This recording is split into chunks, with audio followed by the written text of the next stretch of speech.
No games of hoops on a Monday night, so we'll be doing predictions. We will speak about Knicks fans and see maybe some more surprises. My name is Shlomo Stark. My name is Levi Jacob. And this is the NBA Daily Recap in 15 minutes or less. Levi, Daily Recap, it really is. There's little to no NBA content going on, but we are chugging through.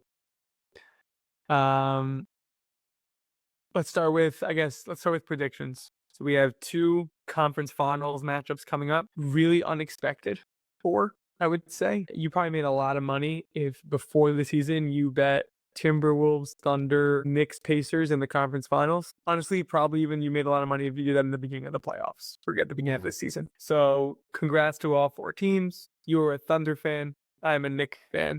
We both love Anthony Edwards and we both love Tyrese Halliburton. This is great playoffs for us. Great content, great season. Predictions. Let's do the Knicks last. I'm just going to say it because you're going to disagree with me. So I'm just going to put it out there. We could disagree. Timberwolves in 6. Okay. Do you want to say should I make the case or do you want to say your prediction? How do you want? I couldn't make the case because I think everybody knows what my approach would be. Well, I don't know how many games you think the Thunder will win in, but Anthony Edwards has been arguably the most dominant superstar this playoffs. You yourself have coined him the legend killer. And I think he plays his best when he is an underdog. I think everyone thought the Lakers would win because of LeBron and Luka, and he tore them apart. And I don't think people thought the Warriors would win, but regardless, he tore them apart. He wasn't, the one game he didn't play well was when Steph was hurt, and it was people are expecting you to win. That was kind of you kind of brought that up on the podcast. I think he really likes it. Let's say last year, I don't even remember. Nobody thought they could beat Denver, and they did. As the Mavericks, everyone's like, oh, I think they were going to beat the Mavericks and make the finals. This is Anthony Edwards' moment, and that's when he sort of dropped the ball and the Mavericks beat them. Randall has figured it out. He could bully a lot of the smaller guys on him. You're going to have 1 or 2 Gobert games. And I think Anthony Edwards has another level to go up. And I think the Thunder have proven that they're not that good when they're not up 20. They're fine. They're fine. When they're blowing teams out, they are one of the best teams I've ever seen. When the game is close, they are beatable. If it's within a 7-point game with 7 minutes left, it is anyone's game. And I think the Timberwolves are good enough to keep it close, which is why I have the Timberwolves in 6. Okay. I think it will be 6. I think it's definitely OKC.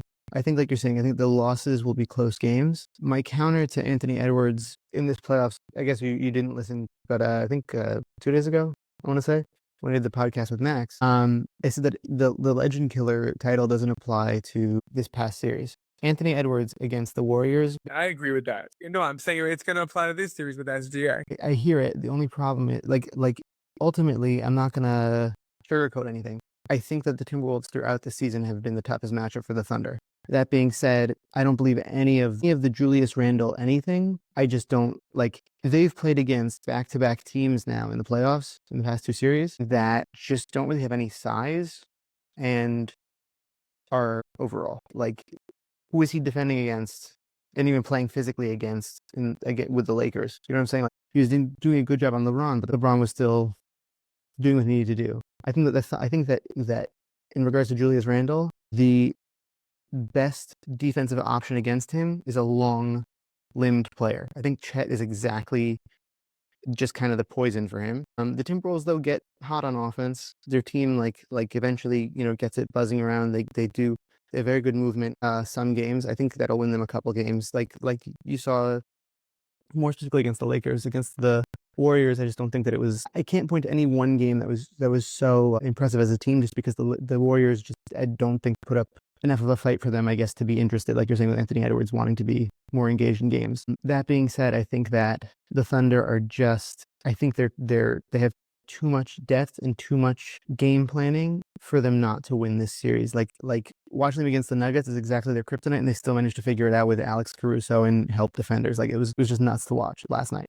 They were great last night. That's the thing. I think the Thunder will win 2 of their games, and those 2 games will be blowouts. I'm predicting 2 blowouts by the Thunder and 4 close games and Minnesota to go 4-0 in those close games. I also think I'm in a super minority.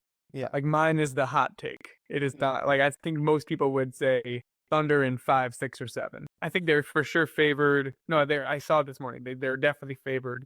Like 1.5 or something. No, game 1. That's game 1. I'm talking about the series. They're like minus 350 to win the series. I think game 1 actually might be the game that they lose because coming off of a 7-game series, they have 2 games to rest, and they're in OKC, so they're at least staying there, so like they have the rest there. But I think that like it was just a really like, especially if you want Caruso to contribute anything, like I'm sure he's feeling it from last night. So we'll see. It's going to be a very exciting series, though. It's going to be a lot of fun. It's really going to be a lot of fun. I agree. I'm very pumped. Next, switch. Knicks, Pacers. I thought long and hard about this one. I studied both teams. Pacers are really deep. The Knicks are more talented. The Pacers beat us last year. We got hurt last year. Knicks in 7. I think I agree with you. That's funny. I think exactly that. Yeah, I think it's going to be, and these games, I think basically all of them are going to be close. I think it's going to be reminiscent of the Pistons series where it's just like 5 points, 10 points. Like, I don't think it'll be like the Boston series at all. I think it's going to be like just rock fights, physical. The Boston series wasn't that physical. Well, I think this series is going to be very physical, and I think the Knicks will ultimately win. That being said, the side I'll make for the Pacers is I think it's much more likely a Knick gets injured than a Pacer, and I think if we lose one of our 5, they win. Yeah, we lose. Oh no, you know what? Even Mitch, I would say one of our 6. If we lose Brunson, Hart, Anunoby, Robinson, or Towns, we will lose the series. Whereas it's different. Like them, I think it's only if they lose like Halliburton and Siakam will they lose. Like they have guys, they're just so deep. They have guys who could just come in. I'm trying to look up throughout these playoffs rebound rates for Knicks versus Pacers. I'm not as worried about. I think like the Mitchell Robinson thing was a very key advantage against the Celtics. I can't find it right now. Against the Celtics, he was also key against the Pistons. Mr. Robinson's been amazing. 100%. But I'm saying I think that the Pistons in having like they had like a lot of size. The Celtics not as much size, but that's what gave the Knicks the advantage. I think that in this series, a severe lack of like if you wanted to pick out one thing, I think for the Pacers is they kind of do like supplemental rebounding, which means that if the Knicks have a big man that really wants to fight for boards, he can. Mitch Robinson again might be the uptick here. I think that Karl Anthony Towns oftentimes though can also beat Miles Turner for rebounds. But I think also like it might be that in this series, Precious like plays a good role. Honestly, I'm sorry. I'm just saying. No, it's gonna be Mitch. It's gonna be Mitch. It's not gonna be Precious. Thibodeau has played Precious a total of like 4 minutes. I know, but I think that it's very likely though that Mitch, their bigs are just better at drawing fouls. The Pacers. Like I think that it really might be a complication for them. See, that's the only way. Okay, I guess we agree. Knicks in 7. Wait, hold on. I just got you back. Wait, last thing I want to say very quickly. I think that there's like a lot of talk about Knicks versus Pacers, and last year the Pacers eliminated them. Whatever. To be honest with you, though, like in looking at that graphic actually that you sent to us today about that the Knicks 2/5 of their lineup are different, playing on conference finals teams and whatever. The Knicks team it's a different team. Or another way you could say it is, if the Knicks were healthy last year, they would have won the finals. No one says that. I think that I don't know about winning the finals, but they definitely would have. I think that they would have beat the Pacers. And we would have beaten Boston. But I'm saying that either way, this Knicks team the dynamic is entirely different. Well, yeah, we traded a key piece. We got Karl Anthony Towns and Bridges, of course. We became better offensively. We traded offense for defense, basically. We lost Dante and Hartenstein, and we got Bridges and Towns. Right. So all I'm saying is that I just think that like to think of it as the same series as last year is just it's not accurate. Well, no, I haven't been thinking about it that way at all. I agree with that. 100% agree. Speaking of Knicks fans, so there's 2 moments. One is where a Halliburton fan, this has been going online. A Halliburton, someone after the game on Friday night was wearing a Halliburton jersey, and why are you shaking your head? I'll explain afterwards. Go for it. Okay.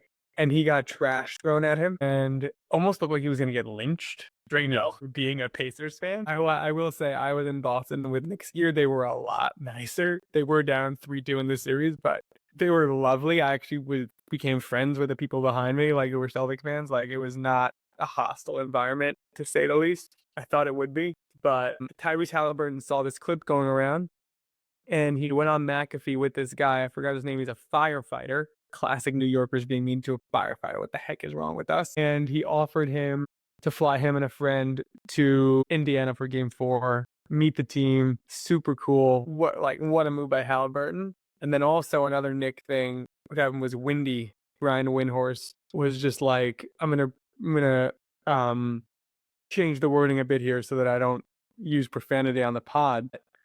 Basically, someone says, Brian, what do you think of the game? And he starts like getting into his like analytical, like, well, I thought the name. He's like, okay, Nick, and he just went nuts. And the Knicks fans are psycho. They started throwing stuff at him. Yeah, Knicks fans are crazy. I have never felt more steam than when I saw the Knicks fans torture Windy and this Pacers fan. Like I watched it, and it took me like the comments online for me to realize that this is actually not normal behavior. Knicks fans are psychopaths. And I'm going to say we are psychopaths. I would have been right there throwing the trash. We'd put on a baseball hat so there's no Chil Hashem to get for the Jews out there. But I totally understand them. I'm totally with them. And I'm going the other way. I'm team Knicks fans on this one. Okay. All right. That's controversial. You're still thrown up. That's in studio drama. No, listen. Number one, the Pacers fan wearing the Pacers jersey to Friday night Knicks game. Like, listen, you can't like physically assault a guy. Thank you. It's his fault. You're with me on there. You know what you're doing. You know what you're doing. Exactly. You're poking the bear. You're poking the bear. Yeah, it's like dangerous, especially because listen, like you're gonna go to a basketball game, people are definitely also drinking. Like it's not a good look. Like I'm sorry, I can't really hear it. Like I can't hear as much. Brian Windhorst, on the other hand, listen, you love him, Lord. Brian Windhorst, this poor guy. He's just such a cute little fluffy old man. Yeah. I felt bad for Brian Windhorst, but I probably would have done the exact same thing. And you and Max would have gotten mad at me for not getting real content. Well, honestly, actually, you wouldn't have been mad because that would have been the best content because it would have blown up. But yes, like that probably would have been my reaction too. Like, yeah. Can I explain it to you this way? You know how like when if there's like a baby on top of a car on top of a baby, mothers get like unreal superpowers, the adrenaline kicks in and they're able to like lift the car. Sure. That's Knicks fans when we get an Eastern Conference Finals appearance. We lose all thoughts of being human and just go absolutely insane. Like, it's someone in a Halliburton jersey, throw trash at him. It's Brian Windhorst, throw stuff at him. Like, can I we don't think. It's just the adrenaline kicks in. That's like telling me that when the Eagles win a Super Bowl, like their fans are just going to get DUIs. Like they physically assaulted a man. It's illegal. It's literally like you can say it's bound to happen at the same time. Listen, we deserve the consequences, meaning I don't think they should be exempt from the law, but I'm explaining what's going through their mind. I'm not justifying it. I'm relating to it. And I'm explaining what's going through our heads. I mean, listen, the flip side of this is I don't know to tell you that if that fan wasn't instead LeBron James, the same thing wouldn't happen because he hates Brian Windhorst for some reason. So, No, I think they made up, actually. I heard they made up. Was it after the Pat McAfee show when LeBron just viciously tore him apart? Yeah, I think it was after that. Because Windhorst was got his career started through LeBron. Yeah, 100%. But at the same time, like, that's... I think they made up since then. I think Windhorst talked about it publicly. They talked. They have to. I hope so. Yeah. Okay. That was the NBA Daily Recap in 15 minutes. Oh, no, the basketball Daily Recap. No, the Daily Basketball Recap. Nailed it. 15 minutes or less. I want to thank you, Levy, for co-hosting, for producing, and for just having a great smile and for having the Pacers back when us Knicks fans are all against him. And I want to thank you for listening.